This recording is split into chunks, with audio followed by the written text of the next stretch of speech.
अब पंजाब में कौन टूटेगा पहले, ये पता नहीं चल रहा है, लेकिन एक फिलर आना शुरू हो गया। अब आप कह सकते हैं कि शाह ने हालांकि कठिन काम ले लिया है अपने हाथ में। कठिन काम क्या है? अब सारे लोग आकर के कहेंगे कि मुझे ले लीजिए, मुझे ले लीजिए, तो लेने के बदले में कुछ ऑफर तो करना पड़ेगा। अब आएंगे तो उनकी भी कुछ डिमांड होगी, उनको भी पूरा करना पड़ेगा। तो ये कठिन काम है, लेकिन अमित शाह के हाथ में ये काम है। चर्चा हो रही है मित्रों, बहुत अंदरूनी और पुख्ता खबर है। पंजाब में कांग्रेस पार्टी में बहुत जबरदस्त टूट होने वाली है। अभी भूपेश बघेल वहां पहुंचे हैं। बघेल साहब बड़ी तेजी से पहुंचे हैं, ट्रबल शूटर के रूप में पहुंचे हैं, और वो चाहते हैं कि जो विवाद हो रहा है उस विवाद को खत्म कर दिया जाए। मतलब कांग्रेस एक बार फिर से टूटेगी। और ये कोई नई बात नहीं है, पिछले 50-60 वर्षों में पंजाब कांग्रेस में लगातार उठापटक होती ही रही, टूट भी होती रही। ताजा जो टूट का उदाहरण है वो 2021-20-22 में है, जब कैप्टन अमरिंदर सिंह जो मुख्यमंत्री थे उनको पार्टी छोड़ना पड़ा, तोड़ना पड़ा। वो फिर उन्होंने अपनी नई पार्टी बनाई, और वो नई पार्टी बना करके भारतीय जनता पार्टी के साथ उन्होंने चुनाव लड़ा, और उसके बाद जो गति हुई वो आपने देखा, कांग्रेस पार्टी सत्ता से बाहर हो गई, और उसका फायदा ये हुआ कि आम आदमी पार्टी सत्ता में आ गई। अब दूसरी तरफ 2027 में फरवरी मार्च में चुनाव है, आप सबको मालूम है। एक विवाद गहरा गया है। राजा वड़िंग जो पंजाब कांग्रेस के अभी अध्यक्ष हैं, उनको हटाने की बात हो रही थी, लेकिन उन्हें नहीं हटाया। चरणजीत सिंह चन्नी जो पूर्व मुख्यमंत्री हैं पंजाब के, ये दोनों आपस में टकरा गए हैं।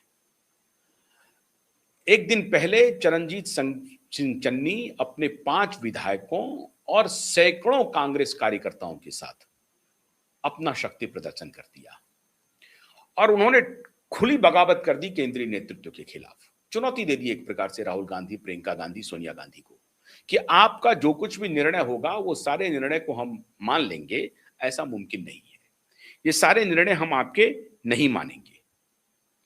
और चरणजीत सिंह चन्नी की खुली बगावत के बाद उधर राजा वड़िंग जो हैं, उन्होंने अलग मोर्चा खोल दिया है। अब दोनों अलग अलग गुट अलग अलग तिकड़म में लगा हुआ है। दोनों चाह रहा है कि कांग्रेस आला कमान, अभी कम से कम राजा वड़िंग जो हैं, महेंद्र सिंह राजा वड़िंग जो हैं, वो आला कमान के साथ चल रहे हैं, लेकिन चरणजीत सिंह चन्नी बगावत कर चुके हैं। चरणजीत सिंह चन्नी कह रहे हैं कि मुझे मुख्यमंत्री का चेहरा घोषित कीजिए और उसी के आधार पर हम चुनाव लड़ेंगे। केंद्रीय नेतृत्व ये नहीं चाह रही है। इसके पहले चरणजीत सिंह चन्नी को क्यों लाया गया? याद कीजिए आप, जब नवजोत सिंह सिद्धू के खिलाफ बगावत हुई, नवजोत सिंह सिद्धू ने भी पार्टी छोड़ दी, कैप्टन अमरिंदर सिंह ने भी पार्टी छोड़ दी। पहले लड़ाई हुई नवजोत सिंह सिद्धू और कैप्टन अमरिंदर सिंह के बीच में। केंद्रीय नेतृत्व नवजोत सिंह सिद्धू के साथ खड़ा रहा, और अंत में कैप्टन अमरिंदर सिंह जैसे तपे तपाए नेता को पंजाब कांग्रेस को छोड़ना पड़ा, अपनी अलग पार्टी बनानी पड़ी, और अलग पार्टी बना करके भारतीय जनता पार्टी के साथ मिलकर के अलायंस में चुनाव लड़ा, और जिसका खामियाजा कांग्रेस पार्टी को भुगतना पड़ा, सत्ता से बाहर हो गए। लेकिन उस वक्त नवजोत सिंह सिद्धू के साथ खड़ी रही केंद्रीय नेतृत्व। लेकिन अब न तो सिद्धू हैं और न ही कैप्टन अमरिंदर सिंह हैं, अब ये वड़िंग साहब हैं, राजा वड़िंग। ये अब इन्होंने मोर्चा खोल दिया है। ये कह रहे हैं कि भाई हमको संगठन की जिम्मेदारी है, संगठन के और अन्य जो नेता हैं उनके साथ हम बैठक कर रहे हैं, प्लानिंग कर रहे हैं, एक साथ एकजुट होकर के पार्टी लड़ेगी। लेकिन सवाल है कि ये बीज बोया किसने?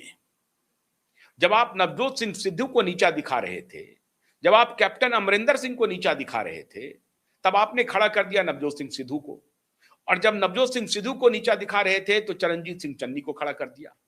मतलब आप स्वयं, वही स्थिति हो गई जो इंदिरा गांधी देखते रहती थी कि किस इलाके में, किस प्रोविंस में कौन सा नेता इतना मजबूत तो नहीं हो रहा है, जिसकी जड़ें मजबूत तो नहीं हो रही है।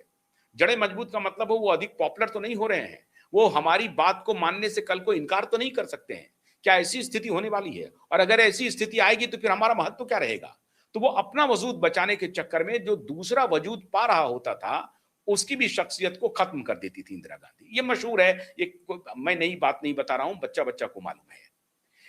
अब वही स्थिति केंद्रीय नेतृत्व पंजाब में कर रही है, केंद्रीय नेतृत्व हर जगह कर रही है, लेकिन कहीं बगावत। अभी देखिए राजस्थान में क्या हो रहा था, जो अभी बघेल साहब गए हैं उनके खिलाफ कौन थे खड़े। तो हर स्टेट में अब उसको कांग्रेस पार्टी कहती है कि नहीं हमारे यहाँ इनर डेमोक्रेसी है, सबको अपनी बात कहने का अधिकार है, बिल्कुल ठीक बात है। लेकिन ये इनर डेमोक्रेसी इस स्तर पर आ जाएगी कि कैप्टन अमरिंदर सिंह जैसे नेता आपको छोड़ के चले जाएंगे, इस स्तर पर आ जाएगी नवजोत सिंह सिद्धू आपको छोड़ के चले जाएंगे, इस स्तर पर आ जाएंगे कि चरणजीत सिंह चन्नी 5 विधायकों और सैकड़ों नेताओं के साथ आपको आंख दिखाएंगे। कांग्रेस के 18 एमएलए हैं पंजाब में, 7 सांसद हैं। अब 100 से कुछ अधिक तो पूरी सीट ही है, उसमें से 18 एमएलए इनके पास है। 18 एमएलए में से 5 एमएलए को लेकर के तो वो बैठ गए। अब वो ये कोशिश कर रहे हैं कि 18 एमएलए का डिफेक्शन एंटी डिफेक्शन ना हो, तो ये कोशिश करेंगे कि भाई 10-12 का आंकड़ा क्रॉस कर लें हम। 12 एमएलए अगर का जुगाड़ हो जाए तो पार्टी तोड़ देंगे।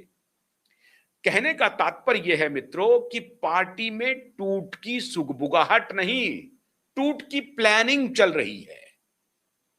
बस चौसर पर पासा फेंका जा रहा है, शतरंज पर बिसात बिछाई जा रही है, और फिर घोड़ा चलेगा कि हाथी चलेगा, ये देख करके, समय को देख करके ये लोग अपनी चाल चलेंगे और बदलेंगे। ये परिस्थिति आने वाली